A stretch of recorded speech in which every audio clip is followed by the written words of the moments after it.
Welcome back to the Kempire Daily YouTube channel, where you get daily and consistent hot topics in music, entertainment, reality TV, and so much more. This is our Tuesday Takeover. For those that had a long weekend and may have forgotten, yes, today is Tuesday. Every single Tuesday, we do our Tuesday Takeover, which has changed from our TLC Takeover to Tuesday Takeover because now we're talking about a variety of different reality TV news and reality TV recaps. Of course, our central focus will be 90 Day Fiancé, but I said, let me try ask you guys, what topics should we talk about first? So I have a few different stories that I want to talk about, but a lot of you voted for us to talk about Lisa Rinna versus Kathy Hilton, with an overwhelmingly 57% of you want us to talk about that first.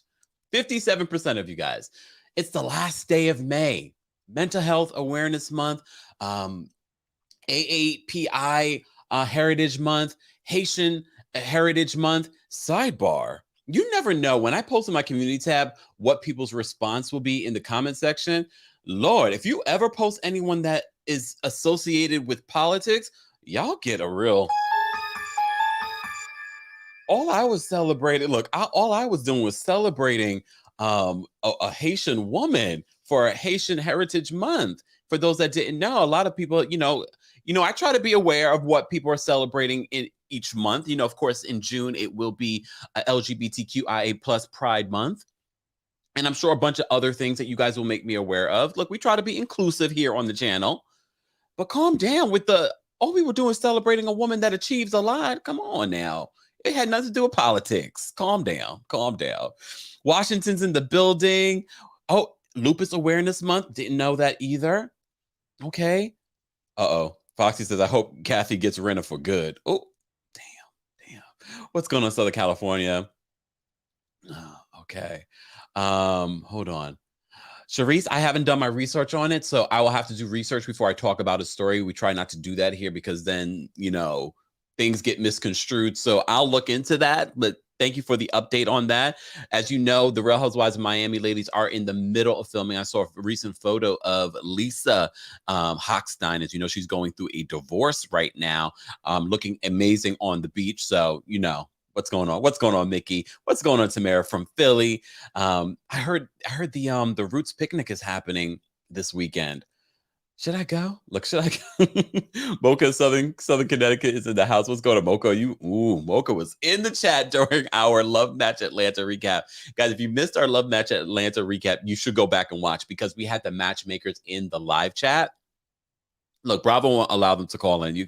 Everything has to be done through Bravo PR, but that's not new. That's always been a thing.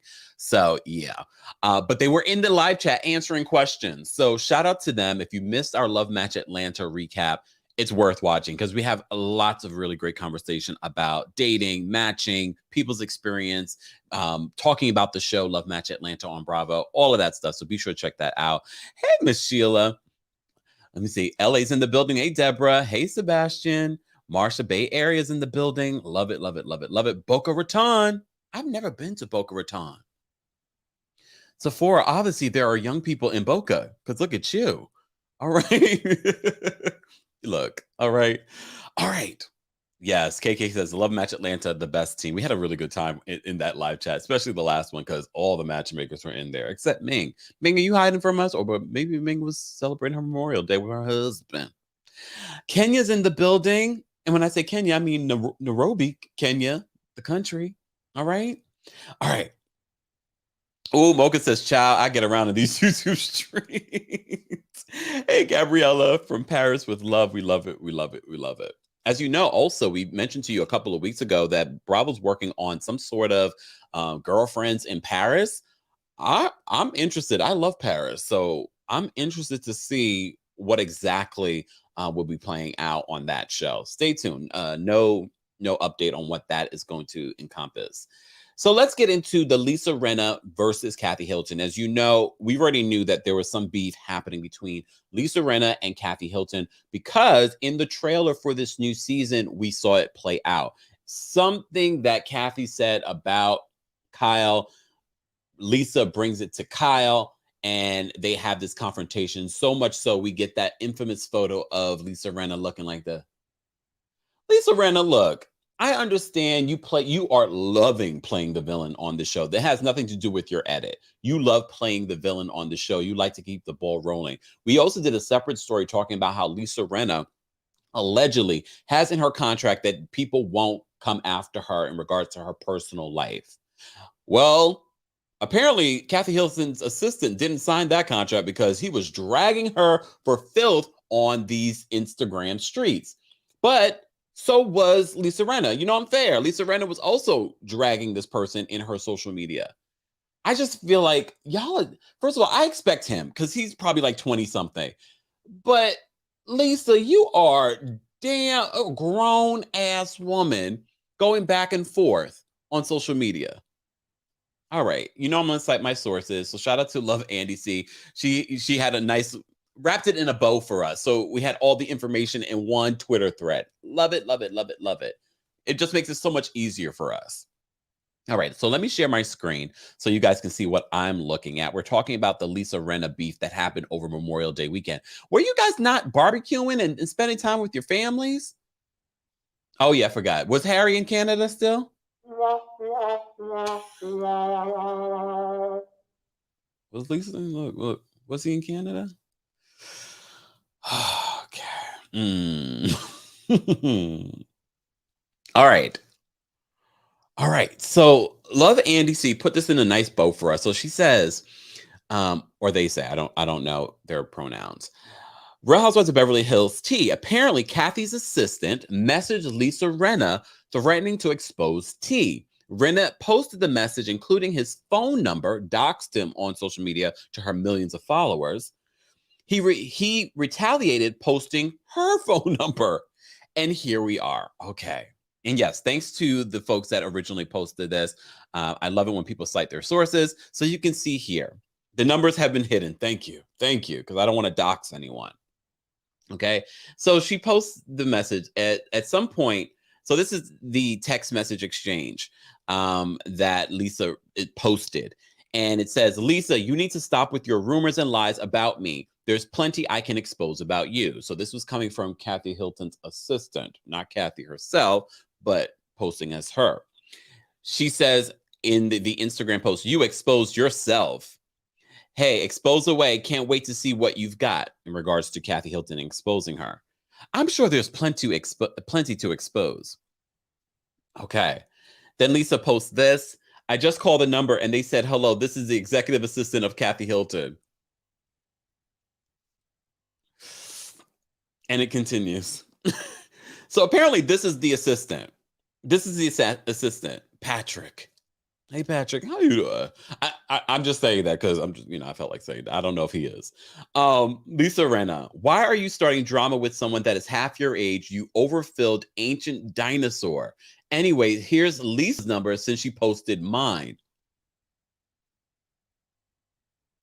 Why are we posting people's numbers online? Oh my goodness. All right. Then he goes to his Instagram story and says this. Mind you, this is because production has started a series called Real Husbands of Sunset.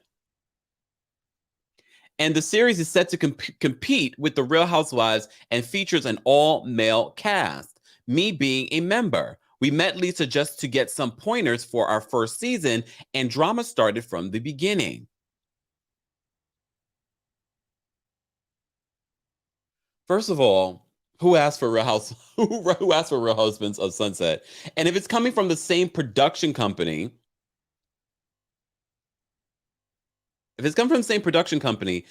how is it competing? Right? Unless it's being taken to another network. I just isn't. I'm sure this production company that produces Beverly Hills has a non-compete. I don't see that happening. So this part doesn't make sense to me, especially if you've met with her to get pointers. So I don't see this really competing. All right. Let's go back to the thread. Let's go back to the thread. Exactly. Love Andy C says, and Real Husbands of Sunset? And then after that, so this is for those of you that were busy over the weekend, actually living your lives and celebrating, our fallen soldiers. Just saying. Shout out to our friends over at Everything Housewives. So they posted this, and then Patrick reposted this in his Instagram story saying this. I honestly don't like drama. Really, Patrick?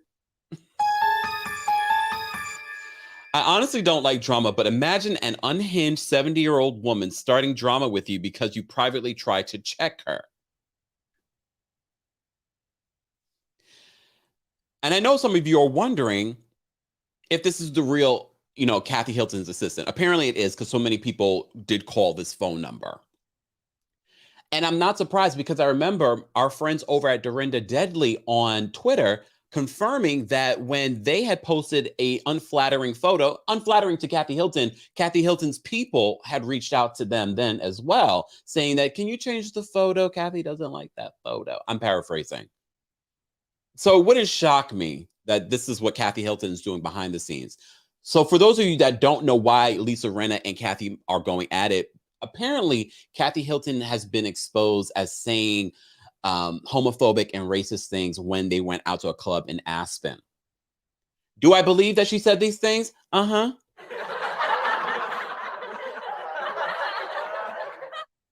Is Lisa Rinna unbearable, so it makes it hard to be mad at Kathy Hilton? Uh-huh.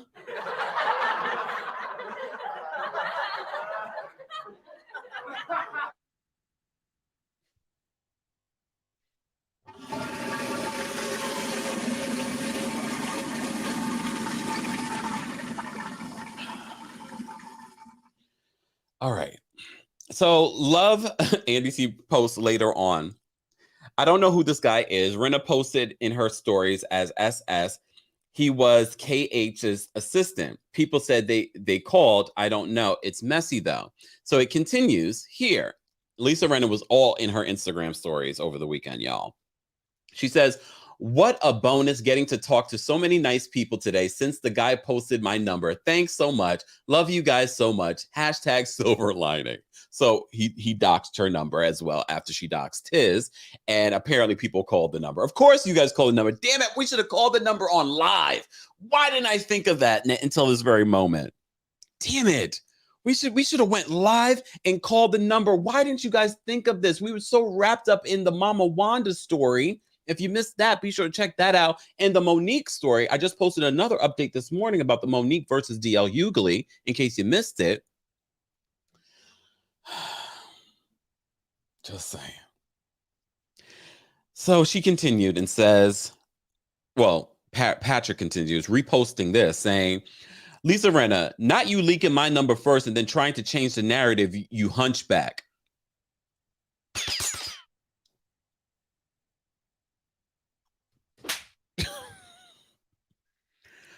Everyone knows you're lying.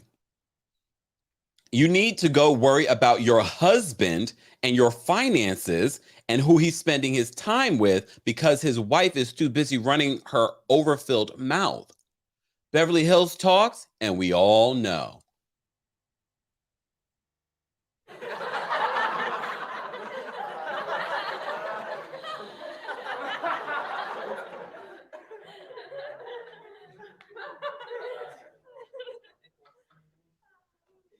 You remember that season when they were in Amsterdam and Kim Richards was like, let's talk about the husbands. And then Lisa Rinna got really, really, really fired up. Don't you dare talk about my husband. Harry Hamlin just turned 70 on the show. The reason why I didn't want to cover the story, this is why I'm bringing it to Tuesday Takeover, because on Tuesday Takeover, we talk about a variety of reality TV news.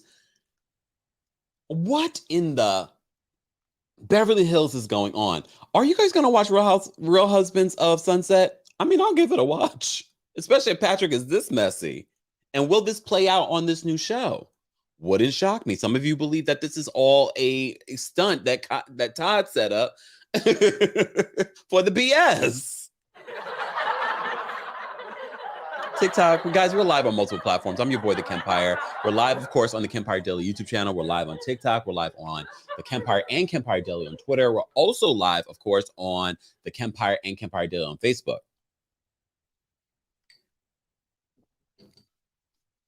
Mickey says, the men are so boring. I'm sorry. I don't think it's going to be the husbands of Beverly Hills. So If Patrick is a part of it, I don't know. I might watch. See, Claire says maybe Patrick has captured my interest. We are a mess. We are a mess. You guys voted on what we would talk about first. Now I have to get into some breaking news because we, Tuesday Takeover, we talk about a lot of 90 Day Fiancé related news. I literally saw this news right before we went live, so I wanted to talk about this. You guys remember Devin from 90 Day Fiancé? Oh my goodness, this is sad. She literally just announced that she was having another baby with her new fiance, I think. Fiance? I'm going to just call him Fiance. So she just announced that her son with Jihoon, who we got to meet also on 90 Day Fiancé, that her son has been diagnosed with leukemia.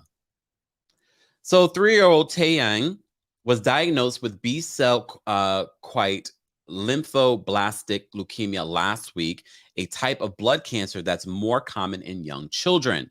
Devin's publicist Lindsay Feldman of Brand Bomb PR tells TMZ. He's been in the hospital ever since and is expected to stay there a while. He's already started chemo treatments and is awaiting further procedures. Devin was told this will be a long 2-year process with a high success rate of full recovery in 5 years. All right. According to the GoFundMe page, and we'll take a look at that. And I will post the link after the live, guys, so you can donate if you would like to donate. According to the GoFundMe page started by Devin's mother, Taeyang took countless trips to the ER before a specialist told them he had cancer cells. The family is looking to raise $50,000 to cover expenses. We're told Devin attempted to contact Jihoon, okay, about their son's diagnosis, but has been unsuccessful. He has her and her family's numbers, emails, and social media blocked. She even tried contacting Jihoon's father, but was unsuccessful. As you know, their relationship has had so many ups and downs, and I had no idea that it had been so bad that Jihoon has no contact with his son. Fans of the show told Taeyang's been caught in the middle of his parents' messy divorce. According to Devin, Jihoon has no rights to his son and hasn't had any contact with him since late 2020. If we take a look at the leukemia, at Help Taeyang Beat Childhood Leukemia, they're trying to raise $50,000. If you'd like to donate, I will post the link in the description of this video. It's no matter how you feel about Devin, no matter how you feel about Jihoon, a kid with cancer, I just can't. So if you can donate, guys, donate what you can. Like I said to you before, matter of fact, for those that are in the live chat, I'm going to post the donation link here as well so that you guys can see it, and I will pin it. Hold on one second. Let me just pin it here so that you guys, if you would like to donate.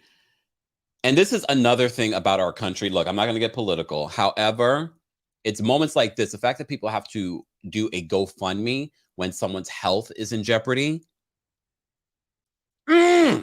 Sorry. Especially a young child makes me so upset.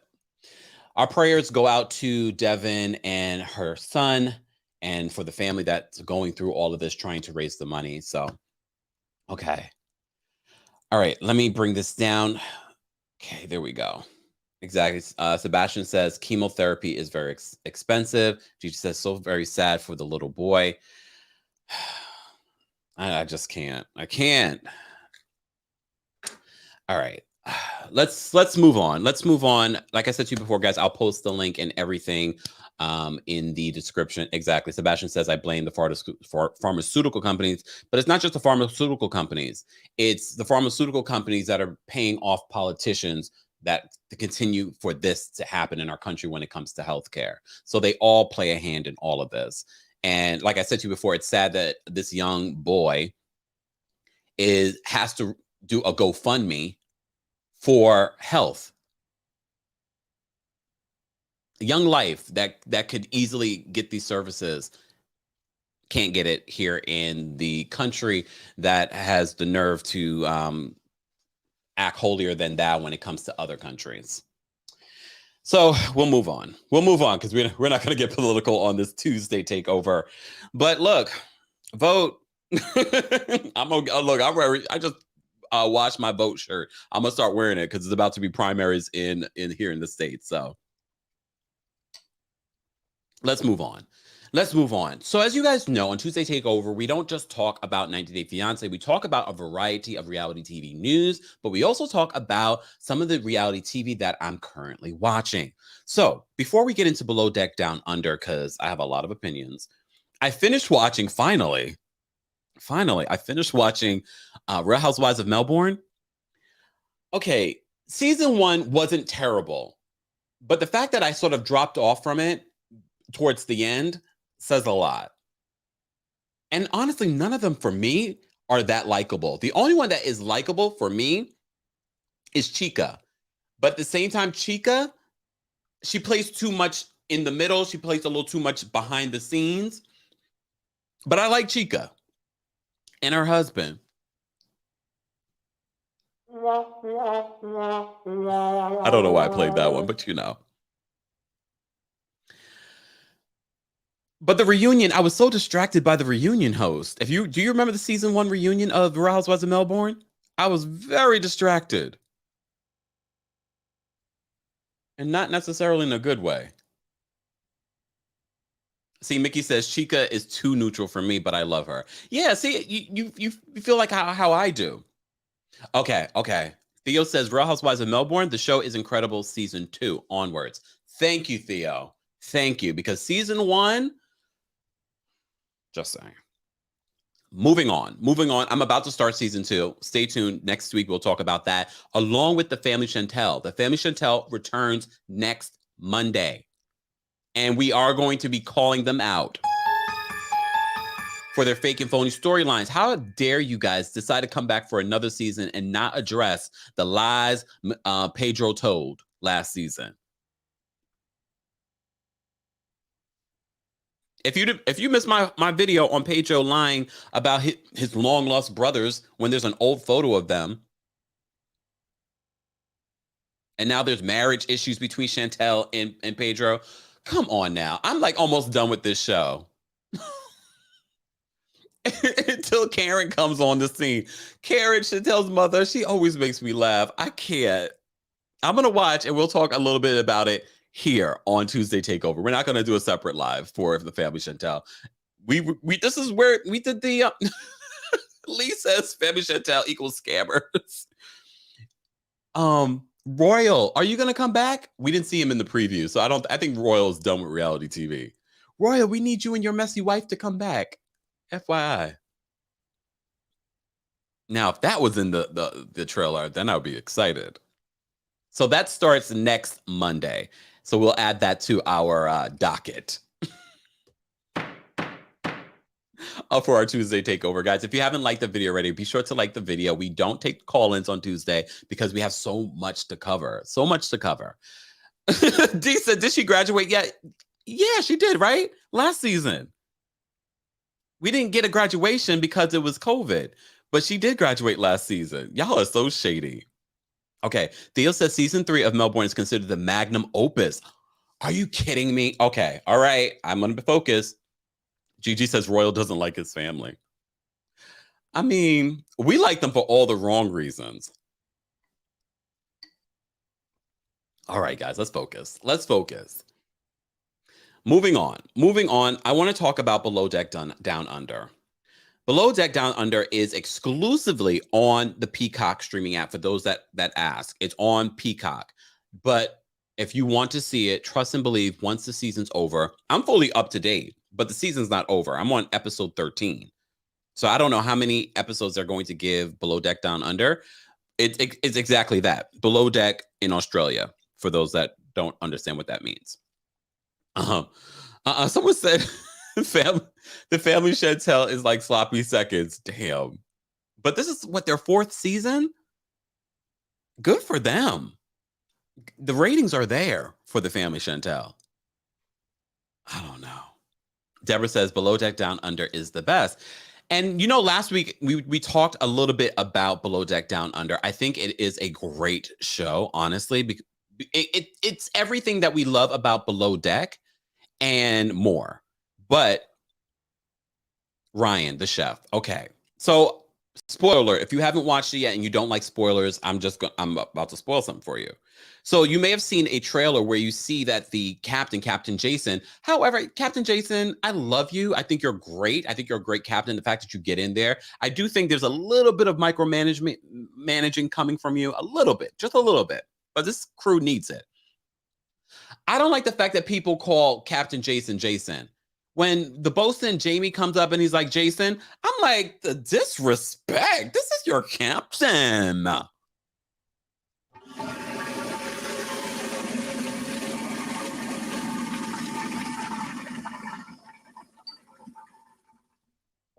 don't like when they call him Jason. This is your captain. Have some respect. Just saying. Anyone else feel that way, or is it just me? Okay, maybe it's just me. Look, there are a lot of ups and downs with this crew. Let's just talk a little bit about this crew. So I mentioned Jamie. Jamie told a story that broke my heart because Jamie has, done a few different things before getting into the yachting world. And he talked about losing someone that he tried to save.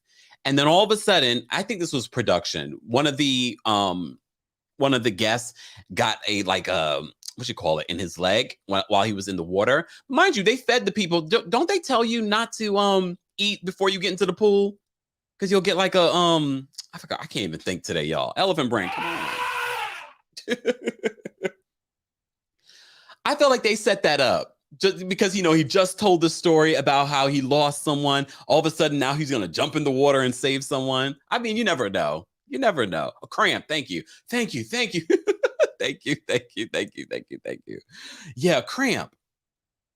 Okay. KKK says an hour and you'll get cramp. So we don't know how long it took before he went into the water. But it just felt like production was setting that up for Jamie to have that moment. But I felt I got a little teary-eyed when he told the story about losing someone. And that's why safety is so important to him when it comes to his crew. But I think what Captain Jason was saying in that moment, he's like, no, I'm not trying to make you do things unsafely. I'm trying to make you and your crew start taking the lead and start preparing for things so that you're not in a rush. This deck crew's a mess, okay? All of them are a mess in their own shape or form. Culver is a mess, but he's just light and funny, and I can't even be mad at him. But did you leave that garbage in the thing? And when they're off, the captain's back at the yacht cleaning up and doing stuff or working out. Does he ever stop working?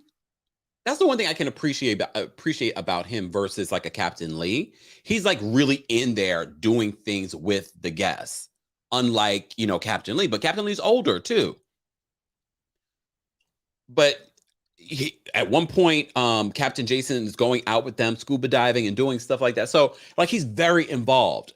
So that's what I say. I feel like there's a smidge of micromanagement, but not so much. You know what I mean? I feel like he has a different style. Jamie's not the greatest bosun. He's not the greatest bosun, but I like him, but he's also very sensitive because Brittini call him the B word multiple times. And he's like, don't call me that. I'm your bosun. And look, part of me is like, okay, you're always on the clock, even when you're, off the clock, especially in this type of world. But he does act a little bit like a man. Yes, literally, Captain Glenn does too. Yeah. But look. Oh wait, isn't Captain Glenn the one that passed away? All right, Captain Glenn's the one that passed away. I think. Let me not kill off Captain Glenn if he's still with us. Captain Lee is No, I love Captain Lee, but he's different. He's a different type of captain. But the level of disrespect, I mean, Captain Jason can learn a thing or two from Captain Lee, because some of the things that these guys say to him, including this one, the way that he speaks to Captain Jason, you would think that they were peers. Oh, Captain Mark's the one that passed away. Oh, okay. All right. Captain Mark is the one that passed away. Look, y'all know I'm bigger on the below deck. Yeah. Rinna says that Captain Lee doesn't play either at all. Ooh, Julia says Captain Lee flies a rebel flag. No thanks. Ooh. um. Okay, Captain Mark passed away. Okay, look. Calm down, y'all. I just wanted to make sure. The only captain I really recognize is Captain Lee. That's the only one that really stands out in my brain. And oh my gosh, I can't think of her name. Y'all, Captain Sandy. There we go. All right. Okay. Yes, Captain Mark from season 1 of Below Deck Med. Yeah, I couldn't think of his name. May he rest in peace. Thank you, guys. So back to Below Deck Down Under. So Below Deck Down Under, the other problem child, Bennie. I love the relationship Bennie and Captain Jason because I feel like Captain Jason really has taken him under his wing. But Bennie is a problem child. Him and Jamie don't get along, but I see where Jamie is coming from because some of the things that Bennie did do risk people's lives. Him trying to take a selfie while the boat's in motion, and him moving the whatever. I can't look. I'm not on the boat, but he did a few things that I was like, no, Jamie has a point. Do I think that Bennie should be fired? Maybe, because some of the safety things that he did could have risked someone's life. There were a few things. There were more than 3 things that Bennie did that were very risky. That could have ended up being a situation. Deborah says, leave Bennie alone. I love Bennie. I like Bennie too. But, oh, Chanel says Captain Sandy's the one who micromanages. All right, look. That's why I said I feel like Captain Jason, there's a smidge of micromanagement, but I feel like he just likes getting in there. He doesn't just like being the captain, just steering the ship. He wants to be in there and helping, but also allowing and teaching people. And I feel I really do like Bennie's relationship with Captain Jason. But Jamie wants Bennie fired. He wants Bennie gone. Sidebar, I forgot to mention this. Hold on, let me share my screen. Let me share my screen. I forgot to mention this in regards to the Kathy and Lisa Rinna story. So a lot of people are wondering, because Kathy did not attend. Hold on, let me take this down. So a lot of people are wondering, because Kathy did not attend the last, big party of the season, will she be at the reunion? Because she's being called out for a few different things. Well, according to this Twitter user, in her Instagram story, Kathy Hilton reposted this. Hilton confirming to E! News that she will be in attendance. You better believe it. She said, oh yeah, Real Housewives of Beverly Hills reunion 12. So for those that are wondering if Kathy Hilton's going to run and hide, no, she's going to be there. She is going to be there. Back to this.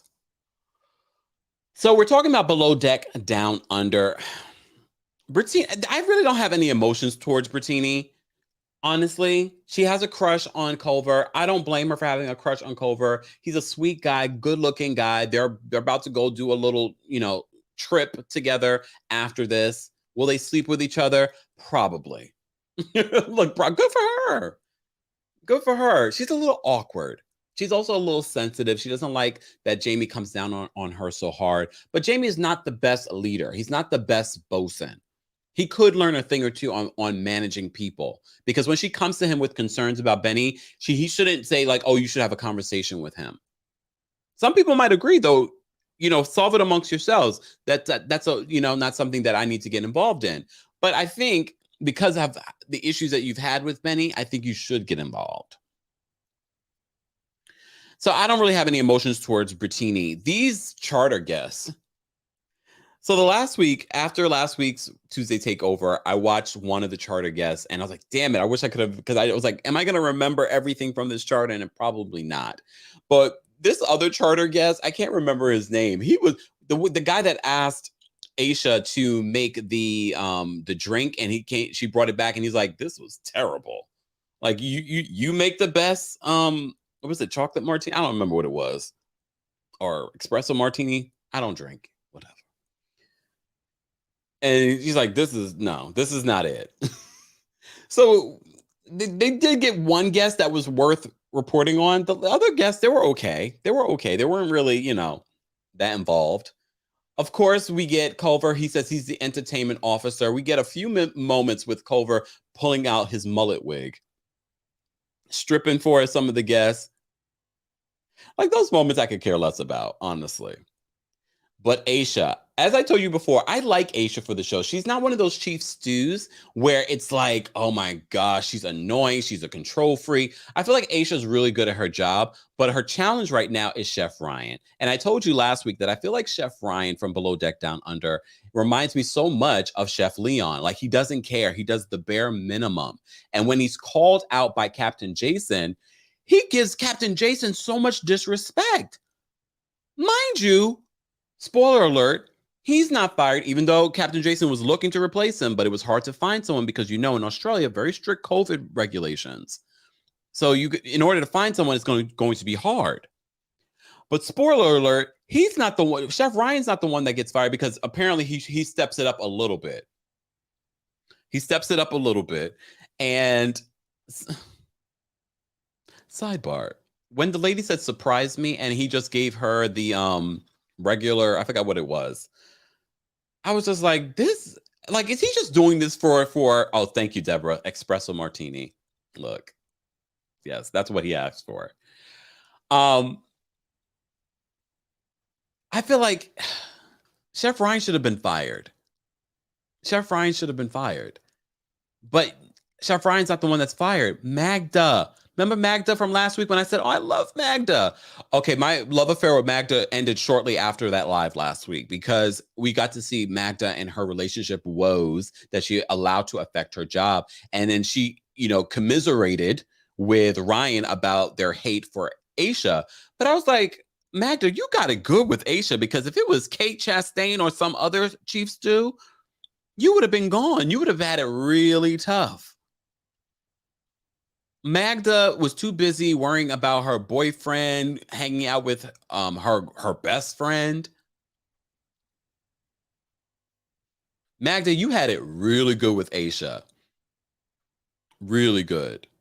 And Ryan, if you yell at Toomey again, I'm going to come for you. You leave Toomey alone. And then you saw how Ryan tried to backpedal when Aisha confronted him about the things that he told Toomey. He's like, oh, she left out a lot. I didn't say all of that. You are a liar. But you know what Aisha did was not shocked. She was like, in his face, she was like, oh, I'm sure. In her confessional, he's lying. I like Aisha, but Aisha, that laugh is annoying. Look, Aisha's laugh is annoying. Where's Aisha from, y'all? I know she's been on Below Deck Med, right? Where is she from? Where's that accent from? But her laugh is annoying. I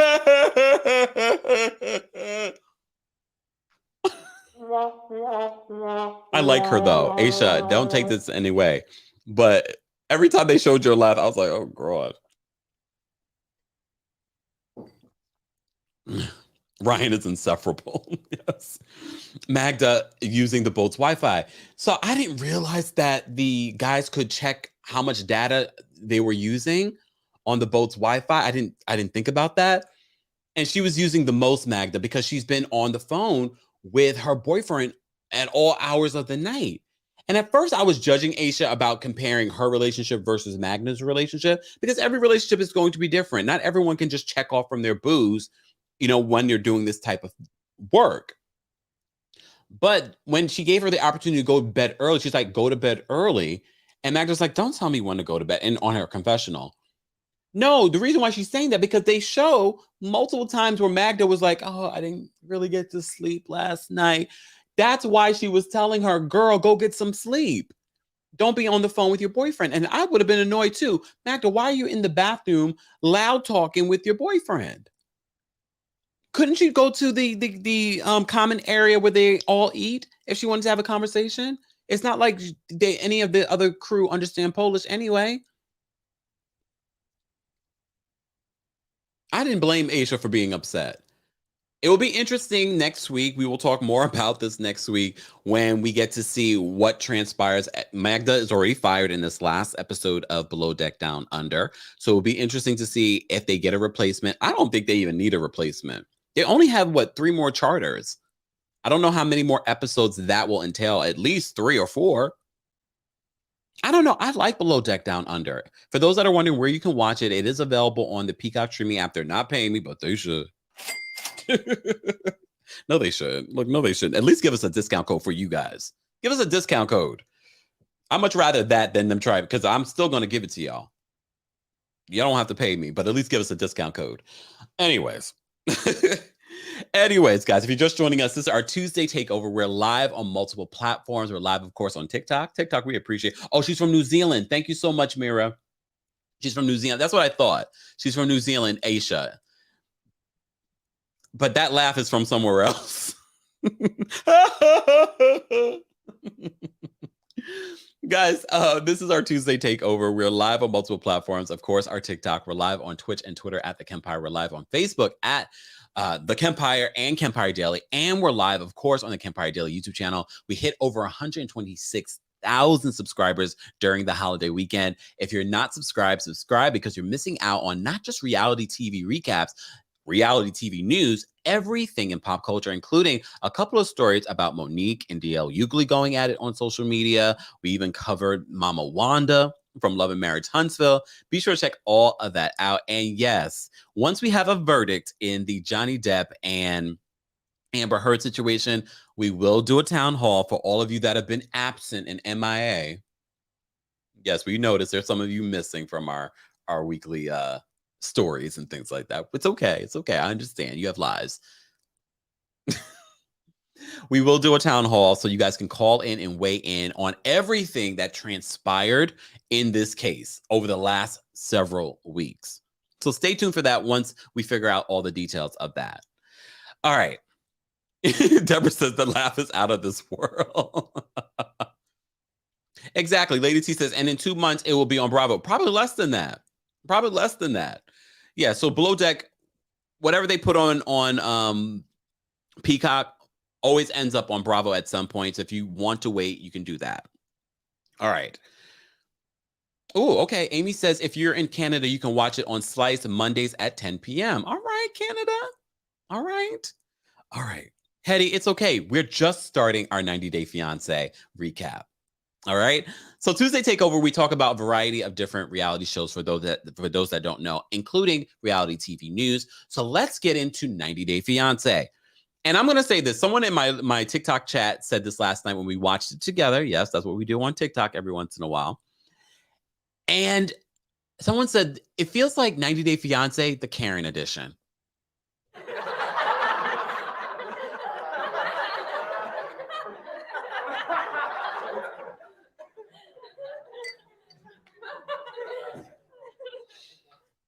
It really did. It really did. I don't like any of these couples.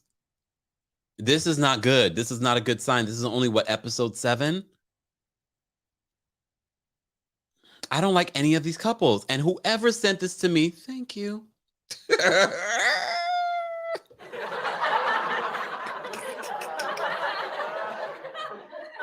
90-Day Fiancé presents Get Out, starring Emily and Kobe and this family.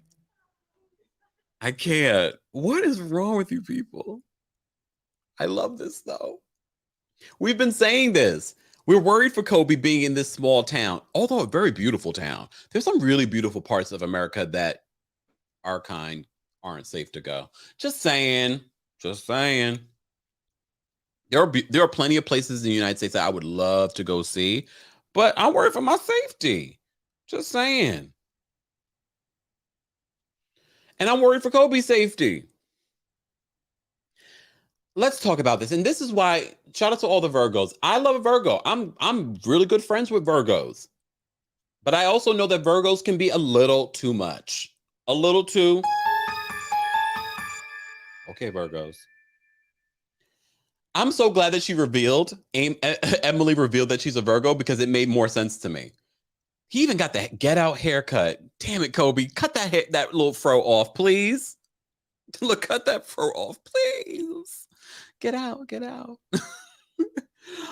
So Emily was a lot this episode. She wouldn't allow this man to be a father. And look, I get it. Coben has not been around Kobe, so he is going to fuss. But I also feel like Kobe's a little spoiled. Anyone else? I feel like he's a little spoiled. I feel like they spoiled him a little bit. But all that being said, in order for Kobe to get more comfortable with him, they have to allow him to get more comfortable. So there were a few different instances. I gotta call BS. I feel like a lot what we're getting this season in all of the couples are pre-produced moments, and we understand maybe in certain couples you have to do that. 90 Day Fiance producers, but anyone else feel as if we're getting a lot of pre-produced moments in all of the couples? Because first of all, Kobe trying to give his son peanuts, and he's 17 months old. I know Kobe hasn't been around kids like that, but still, you're going to give that. He doesn't even have teeth. And if he does, he has one or two. Who's giving a 17-month-old a peanut? I wanted to give him something from my country. You lies you tell. Because even when he said it, you saw the grin on Kobe's face. And what was up with the mother hovering? About I'll let you take care of him. Let me, lady, in the court of law, I have more rights than you do. About let me take care of my son. Her hovering this entire time. Like, what do you think he's going to do? This is the man that your daughter had sex with and got engaged to. What do you think he's going to do? That's why people created the Get Out thing. It's giving. If you saw the movie, then you understand. That's what it's giving. But more so, Emily was so annoying this episode because she was such a control freak. Also, pre-produced moment. Oh, let me drive. First of all, even if he has a driver's license, it's not one that he can use here in America. So technically, he can't drive. He shouldn't be driving. But that was not brought up. And even when he was saying it, you see, there's always this little grin on Kobe's face because I was like, this is so pre-produced. This is so pre-produced. But I do believe that Emily is controlling. She's a Virgo. But anyone else notice that we have a theme of very controlling women on this show? Sheila says, Emily, hush. Mocha says, Emily in that car then said, hold my hand was too much. That's because it wasn't real. That's because it wasn't real. Brielle says, Emily yelling, it's my car, like, well, okay then. I'm not believing some of what the drama. I believe that these two are together, but I feel like all the drama that they're playing out on this show is pre-produced. Her trying to be controlling, I do believe that as well. I hope they end up moving. Honestly, I just don't see Kobe and Coben, because remember, Coben, by the rest of that town, is going to be viewed as a black boy. So I'm a little concerned for him. Let's move on. Oh my God. This couple, Cara and Guillermo. I don't care what anyone says. Guillermo. He may be 23 years old, but you can see the maturity in this kid. Okay, not kid. This man. I'm going to say man. But you can see the immaturity in Cara. So he's helping Cara set up for her, high school reunion. I never went to my high school reunion. She's setting up for this. She does the balloons and things like that. He's helping her do this. But another controlling Karen. Another one. She's very stressed, probably because, he's going to meet all her friends from high school. She also wants them to see what she's doing. And she probably feels a little insecure that she's just blowing, balloons up as her career now. Girl, if it's paying your bills, who cares what anyone thinks? But people do care. Whatever. Just saying. Half those people are working for other people and miserable. Just saying.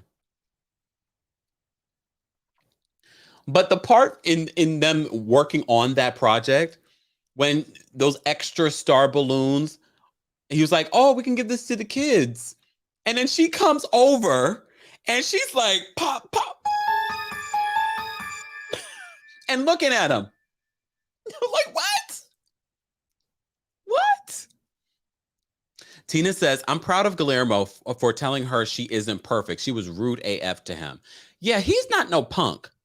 And that's what I like about Guillermo. Like, he'll allow her to a point, but I see Guillermo putting the line in the sand, like, you're not going to tell me what to do.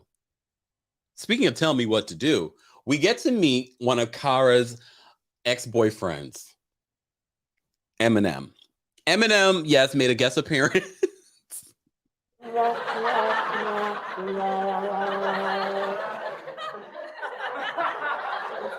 He said he was a rapper.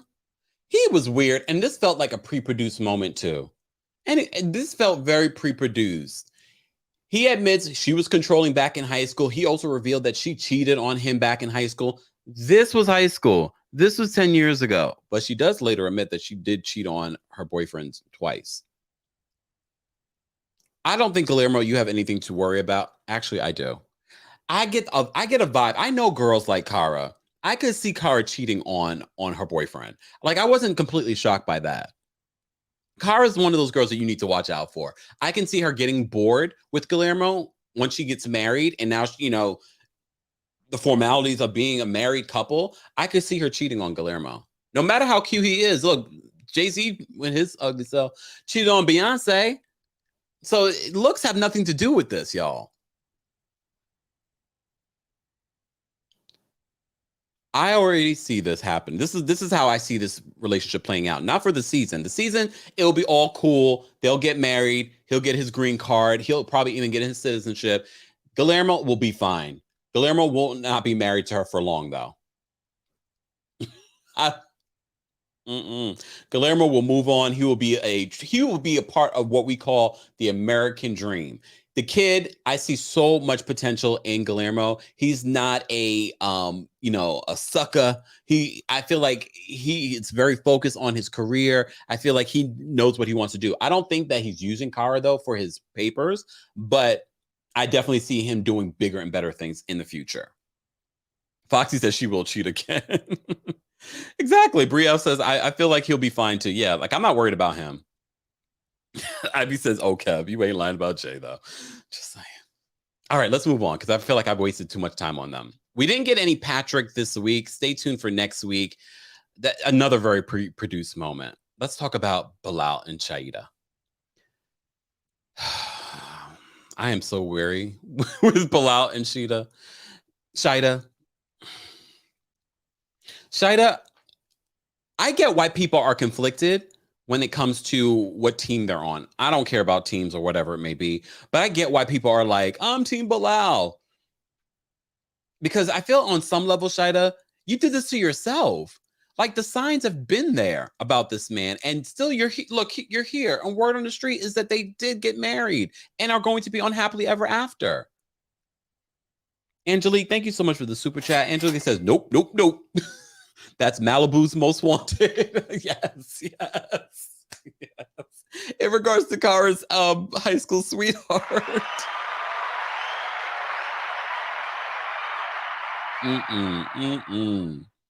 You know what? Oh my goodness. I knew this was coming. Here comes Danielle. Danielle loves to say this, Team Bilal. But Bilal also, I'm more Team Shaeeda than I am Team Bilal because I feel like Bilal, there's something a little. Oh, I didn't mean to press that one. There's something with Bilal that I'm just like, he's controlling. We see next week, she talks more about some of the things that he says and does that we haven't seen on camera. Can you imagine what we haven't seen on camera when it comes to Bilal? So they had this romantic night out. And of course, one of the big things that they need to discuss is having kids. That's a big deal. Well, word on the street, they do get married. So I'm sure maybe by the end of the season, they come to the conclusion that, yes, he's open to having more kids. He already has 2 kids with his previous ex-wife. You do know that this Shaeeda will be his 3rd wife. His third.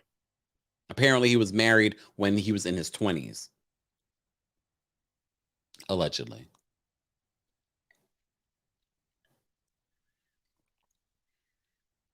But every time Shaeeda's like, I'm so grateful because he always you need to show some gratitude. I don't know with Bilal. I can see them getting married. I can see them having a kid, but then I can also see a divorce. Anyone else?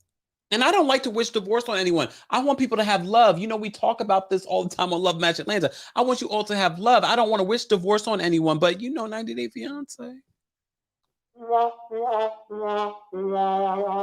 T. Clark says, Bilal is so annoying. I don't really see what she likes about him. He's constantly condescending, controlling, and thinks he's better than everyone. She's been clear that she wants kids. And that's a big conversation. Yes, the lectures. Sister says, I can't stand him. T. Slade says, Bilal is the Walmart version of Brian McKnight. Great value. Sidebar: Bilal might have more money than Brian McKnight. I'm joking. You never know. Kiki says she needs to go back to Trinidad. Sister on the Move says Shaeeda stayed long enough to get the card and the kid. That's what I'm saying. I can see her leaving him once she has her papers. She has her kid. She's good to go. All right, let's move on. Let's move on. I said last night I was going to talk about these people. And I really don't want to talk about these people. Jibri and blackfishing Miona. We got to see more of her blackfishing last night. I don't believe this storyline. So now all of a sudden Jibri's like, oh, I heard from David. He wants me to come to Chicago so we can do music and da-da-da, but I know you guys don't get along. I don't care about this couple. I've told you multiple times, I've seen sources that say that this couple's relationship had already been confirmed way before this show, that they were married way before this show. Deborah says, please don't talk about these two. But I also saw Alex was mentioning that these two, well, at least the group has been in Los Angeles for years. But they said that this group has been around for a very long time, and they had been traveling to Serbia for many years. They said that in episode 1 when they introduced Jibri. But I already know that Jibri and Miona are using this for a come up. They are literally clout chasing on this show. Jibri's group is terrible. Sorry, y'all. I heard the music. I'm not even listening to that in the iPod. So this is the only way for them to get some sort of notice and get their verification on. Sorry, Jibri. I'm not feeling it. And I loved your grandmother, though. Your grandmother was the highlight of your scene. But Miona shoveling, it's giving pre-produced. It's giving we don't care. And I can't promise I'm not going to have issues with David. You already saw the preview. David and Jibri get into a physical altercation. If y'all don't, this season is not giving what it was supposed to give. But when I was watching Pillow Talk, we got to see Kimberly. I got to see Kimberly and her cute son. How old is her son? Probably in his 20s. Never mind. Cute though. And I have to say, even watching Kimberly during the 90 Day Fiance Pillow Talk, I love her. I wonder if her and Soulja Boy are still like talking. I hope they're still talking just so we can get some more Kimberly. I'm just saying, I loved seeing the little commentary with Pillow Talk. I completely forgot about Pillow Talk. Danielle says Team Granny. Lord. Shani says he's so hot. Yes. Oh, Data says 5:35 a.m. Wednesday. Good morning. Damn. In the future. Yeah. Sorry. Look, I love Virgos. I love Virgos. But y'all can be special at times. It's all right. No, we love all the signs. We love all the signs, guys. If you're just joining us, be sure to like the video if you haven't liked it already. We have almost 600 people watching. Let's get to 300 likes. Liking the video not only supports our channel, but supports other channels that talk about reality TV, that cover pop culture news, or talk specifically about 90 Day Fiance. Let's move on from Jibri and that fake storyline. Let's talk about another Karen. Oh, God. Okay, I have to be fair. before I go in on Ari, Bennie, if you don't get a backbone, Bennie, I need you to get a backbone. Please. Because it's I can only get on Ari for so long. But he admitted in this episode, did you notice? We noticed it last night when we watched it together on my TikTok. Did you notice? He admitted why he's trying to make this relationship work. I don't see a love between Ari and Bennie. And Bennie's meeting the family and sort of that was such an awkward conversation. But I said this last night, I'm gonna say it again here. Bennie probably was looking around to say, this is one set of ugly Americans.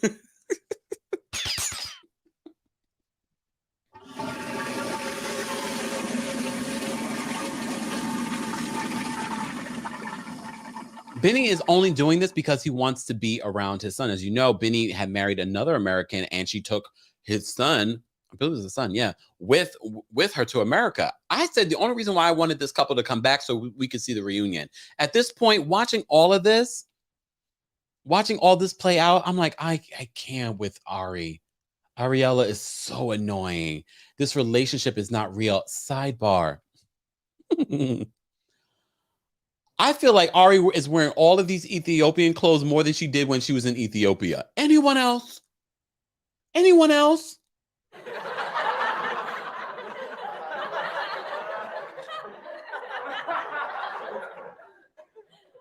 Kimmy says, oh my God, I thought it was just me. Ari's unattractive. The entire family is unattractive. But all of them questioning poor Bennie, and Bennie just does not have any sort of backbone. And that's why Ari runs all over him. But Bennie, he says he wants to be a UFC fighter, and they're like, okay.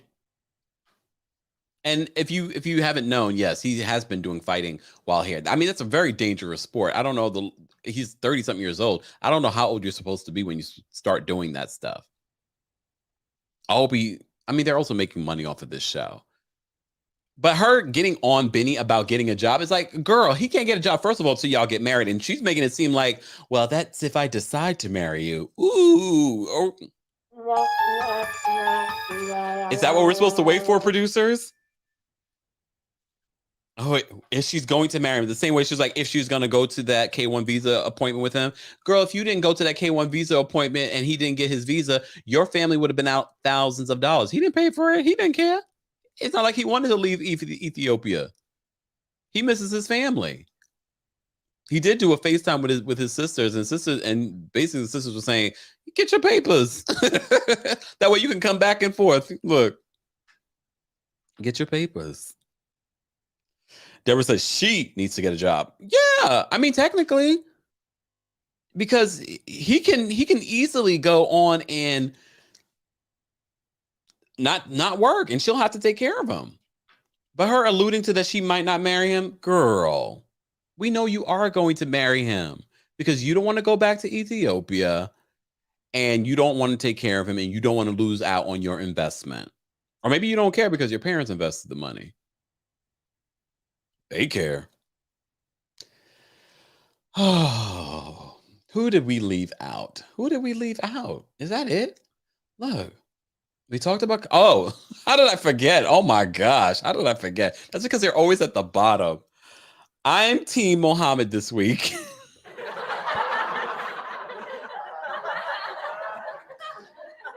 Yes, I'm Team Mohamed this week. Yes, I'm Team Mohamed this week. So Yve and Mohamed go to meet her friends, but before they go, he's like, "You have to cover up. I can see your butt."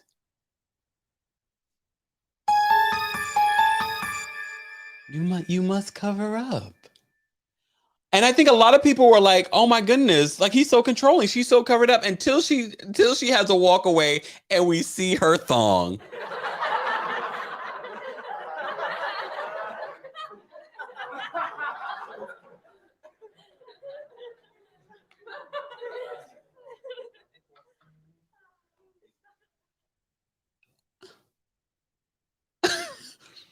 I agreed with him. But based on what she says at the dinner with the her girlfriends, they all were trying to trigger Mohamed. That's why they were all wearing their breasts out and wearing tight-fitting clothing. That's why she put the that dress on. You think she was going to wear that normally? Maybe. Maybe when she was single. But she already knows that, he has a thing about that because of his religion and his culture. Sugar Bunny says, I'm Team Mohammed I'm Team Mohammed too this week. Yve's friends were awful to him. Ask him if he watched Corn. I gotta say that YouTube, y'all, and TikTok. I felt like they were highly inappropriate the way that they were grilling him. At one point, he called them stupid and weird. And I agreed. And he knew that they were trying to trigger him by having their breasts out. At first, I was like, no, maybe that's just how they dress. No, she literally says it. She literally says it when they're all sitting there. I felt like their questions were inappropriate and that they were all looking at him, judging him for being a certain way. Do I agree with him? Because, she's not Muslim. She is not converting. But based on the preview for the next week, it seems as if he wants her to convert. That should have been a question you asked before I flew you over here, though.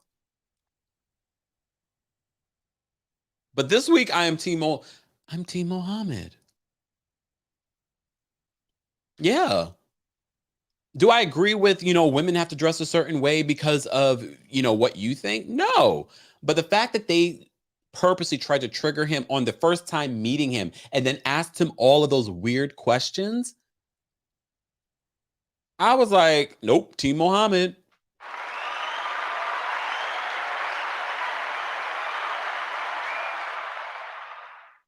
Sister on the Move is asking the question, did they have a conversation about Yve converting? Based on what we could tell, no. Based on what we could tell, but it looks like next week that's what they're going to be addressing. Exactly. He says, he's still sinister, though. I mean, I agree. Mickey says, it doesn't sound like she will convert with that behavior. No, but of course, they need a storyline. They need a storyline, so more than likely, that's what's going to be their issue. I don't know. Like, I can't even be with you this week, Yve. The fact that you guys tried to trigger Mohammed, mind you, he's in a whole new country and adjusting to different cultures. So you bring him among, if anything, he should have met one of your friends. Not a group of women coming together to grill him, trigger him with their breasts hanging out. You coming on with, come on now. She literally wore that dress on purpose. You're not telling me at her grown age, she knew not to wear a black thong with that outfit. Come on. Butt all hanging out. I was like, they're doing this on purpose. They're doing this exactly. Tamara says that they were gaslighting him. Just saying. Guys, we're almost at 300 likes. Like the video. It's an easy and free way of supporting the channel. And if you would like to drop me tea or get alerts from when we go live, join our texting community at TextKempire.com. The number is 347-647 2372. Don't forget, data and message rates may apply. And don't forget to support our sponsor of the channel, Coldest Water Bottle. If you haven't checked out our sponsor before, be sure to check them out. They don't just have water bottles. They have things. They got can coolers. They got water bottles. They have ice packs. They even have pillows. And look at the little pet stuff for your pets. They got a little dog bed and coolers and so much more. Head on over to coldest.com and use the discount code KEMP10. And thank you for supporting the channel and getting a little something for yourself. As you know, summer is officially here. You need that cooler. You need those ice packs. You need this stuff for your pets. Thank you to all that have already gotten their Coldest water bottles and things like that. We appreciate you guys. As you know, starting tomorrow, Pride Month starts. So as you can see, I'm already starting to slowly get the Pride stuff going here backstage. More will come during the month. And I am going to do a fundraiser for next month. It's been a few months since we've done a fundraiser, since like the top of the year. You know, we've raised over $12,000 for an assortment of different charities here on the channel. So I want to make sure that we at least do something for June, where we're able to give back in any way that we can. Thank you to everyone that sent in a super chat that was a part of our conversation during our live recap. Tuesday Takeover happens every single Tuesday at 12:30 p.m. Eastern, where we talk about a variety of reality TV news, 90 Day Fiancé, and so much more. If you haven't subscribed to the channel, be sure to subscribe. Let's get to 300 likes. We're only like 20 likes away, y'all. Let's get to 300 likes. I will see you guys later. Don't forget, we will be live tomorrow night for a watch party of The Real Housewives of Beverly Hills and the premiere episode of The Real Housewives of Dubai. And if you missed it over the weekend, I posted a video about human rights organizations that posted an open letter to Bravo and Andy Cohen. Be sure to check that out. They had a lot to say. They even added Andy and they tagged my video in it.